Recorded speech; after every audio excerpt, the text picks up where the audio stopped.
Hi guys, welcome to our channel. Pesarattu ఎలా తయారు చేసుకోవాలో చూద్దాం.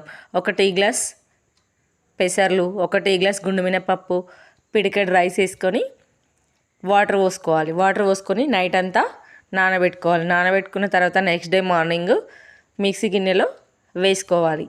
నానబెట్టుకున్న పెసర్లు, మినపప్పు వేసుకున్న తర్వాత ఒక 5-6 పచ్చిమిర్చీలు, ఒక 5-6 అల్లం ముక్కలు, కొత్తిమీర, తగినంత సాల్ట్ వేసుకోవాలి.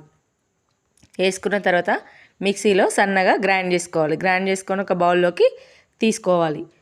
దాంట్లో తగినన్ని కొన్ని వాటర్ పోసుకొని మొత్తం కొంచెం లిక్విడ్ లాగా అయ్యేటట్టు కలుపుకోవాలి.